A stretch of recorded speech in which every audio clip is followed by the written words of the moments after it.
All right, guys, here is the 2022 Ford Maverick. This is a very exciting truck. Yes, the Maverick was under the Ford name back in the 70s. It was a sedan, it was meh.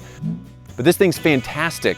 Base price under $20,000, coming with a hybrid engine getting you 40 miles per gallon. It's still 190 horsepower, so not too shabby.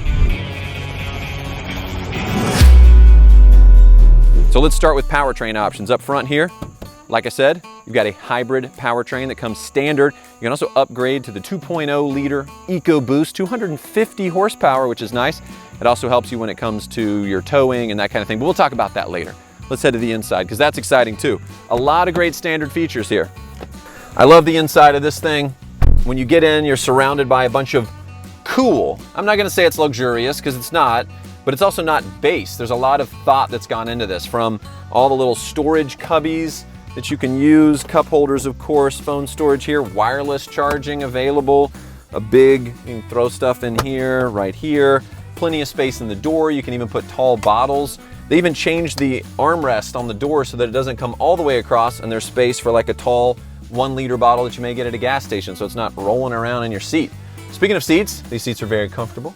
I could sit in this for a very long time, and I probably will, because with the hybrid, you can get almost 500 miles of range. That's a really nice road trip. Everything is laid out really well for the driver. I will say one thing that's a little bit odd is this screen here is at a 90-degree angle, but I'm not at 90 degrees. I'm kind of looking down, so I wish it were tilted up a little bit. Not exactly sure why Ford did that, but that's part of the design. You do have, is that a CD player? That is not a CD player. Okay, good, because come on. Maverick buyers, they don't want a CD player, but they do want good speakers. This has the available Bang & Olufsen upgraded speaker system, and it sounds fantastic. I also love that with this, you're getting Ford Pass, which essentially allows you to remote start, unlock, lock, whatever, using your phone, using the app. That's pretty cool. That's just included with the purchase. You also get things like adaptive cruise control, lane keeping assist, and then the next level also allows for all kinds of additional safety suites, and I love all those features. I love that kind of stuff because safety matters. There's also a good amount of space in the back. It says you could have 5 adults in here. I think I would do 4 unless you want to lose a friend. But 4 adults is still pretty great for a vehicle this size.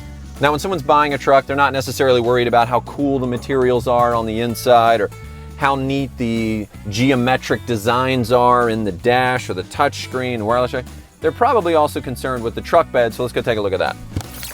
So when people buy a pickup truck, yes, they want an engine up front that's powerful and they want roomy interior, but really, this is why you buy it, for this, the truck bed.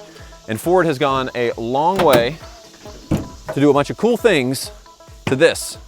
Now this right back here now is a 6-foot bed with this long tailgate that drops down. So I love that they've incorporated that. This is actually called a flex bed. It's something that Ford has put together so that you have notches in here that you can put your own wood in here and make shelves and make little stations for cubbies and whatever else to be able to do. You can buy the parts from them, but you can just go to the hardware store and do it yourself. I love that. In terms of payload capacity, you can fit about 1,500 pounds back here. Ford says that's 37 bags of mulch. I say that's 37 too many.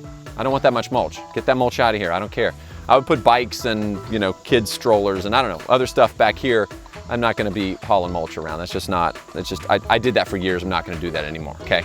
In terms of towing, now that's fun. 2,000 pounds is the standard. You could pull like a jet ski with that, or you can upgrade to the 4K towing package when you get the larger EcoBoost engine, and that brings how much? 4,000 pounds of towing capacity. Yes, so that's like a camper or something like that. In terms of the truck bed itself, I love what they've done back here. There are a number of tie downs. There's these hooks back here, which actually double as a bottle opener. I love that. You've got little storage boxes back here for little cubbies and air compressors, something like that. You have lights back here. You've got chargers back here. I'm so impressed with what Ford has done with this whole area back here. It could have just been essentially a box in the back and said, hey, look, we have a pickup truck. No, they thought, let's get creative with the space and the use and the versatility. They've done an amazing job. But how does it drive? Let's go. I'm gonna switch it over to drive and get going here. Now, a lot of people will say, you know, they love their truck because it's got a super high ride height, and you think a subcompact truck like this wouldn't have it, but I still feel elevated. I still feel lifted up enough that I'm, you know, not in a sedan or I'm not in a sports car low at that level. There's a lot of great ergonomics to this, where the armrest is. Doesn't slide forward. Wish it slided forward, or slid forward. I think slid forward. But this here up on the door sill is nice. Great place for my elbow. Very comfortable. I like that. In terms of the engine, ooh, that turbo gets going. You can even throw your water bottle on the ground. You know, having a vehicle like this that's able to haul so much stuff with a truck bed, as well as a couple of people in the back, and you've got a very comfortable riding position, plus the fact that you could get the hybrid engine and get 40 miles per gallon, which I think I would actually opt for. I love horsepower, but I also love skipping the gas station. I'm a big fan of that. I love the fact that Ford says, look, even at the base price of around $20,000, they're still going to give you a hybrid engine and pretty much all the same stuff. This is a little bit nicer because this is the Lariat edition, and it's the first edition, so many editions. But in terms of usability and space and that kind of thing, it's pretty much the same. Something of this size is so easy to maneuver as well. Hear that? That's 250 horses, taking me well above the speed limit for right here. All right, I'll slow it down a little bit. I get a lot of looks in this car because these aren't out very much yet because they're so new. And of course, with all the chip shortages and stuff like that, I think it's been tough for people to get this car. In fact, when I went online, I was like, I want to go ahead and build one of these. And Ford was like, sorry, we're out. Okay, I guess I'll just wait a couple years and get one. But I'm in one right now and I'm loving it. I love the ergonomics of this. Ford is so smart in the way that they've put cubbies and spaces and things for your life, but they haven't forgotten the driver. They haven't forgotten the chance to wow somebody with the driving impressions. I mean, yes, it is still a truck, so you have a higher center of gravity. Can't beat physics, so you do have a little bit of body roll, and you know, there's no extra stiff suspension or any extra goodies like that, but that's fine. I mean, this thing would be an ultimate daily driver. In fact, there's a guy in my neighborhood who had a F-150 Raptor. He loved that thing, but he had to commute a whole lot more for work, driving about an hour a day, and he traded it in and got one of these. That says a lot. Someone going from a Raptor to a Maverick. I don't think when Ford was building this vehicle, they were envisioning that to be the person who would make that transition, but kudos to him for doing it. And I can see why. This thing is so livable. It's so easy.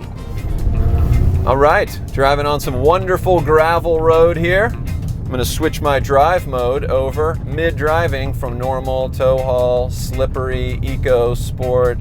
Yeah, let's go slippery. Yeah. So now it knows, help with the traction.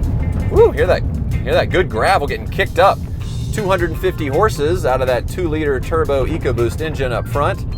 Of course, the hybrid only has 191, but you're getting much better fuel economy, so that element of performance is up to you to decide. But I love this truck.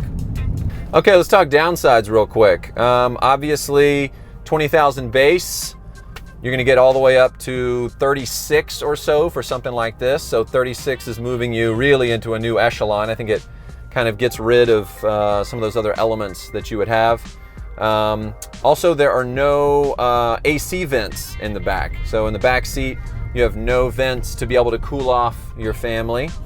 Also, the seats, comfortable, but I could see how this material would get a little sweaty. You know what I mean? When the humidity gets up, kind of pulling yourself off the seat a little bit. There's that kind of thing going on. I don't love the turn signal sound. Can I just be petty like that? I guess that's it. Okay, thank you. Those are most of the downsides that I can see. Everything else is a way upside. I'm finding out that I might actually be a truck guy. I never considered myself a truck guy in the past, but when you give me something like this that's got a lot of everyday usability in terms of the storage, Apple CarPlay, wireless charging, lots of cubbies and storage, and of course a truck bed in the back that I can haul stuff, I can help my friends move, I can put luggage back there, throw the soft cover on top and keep it dry in the rain. You can plug in your sound system back there so you can be at a tailgate.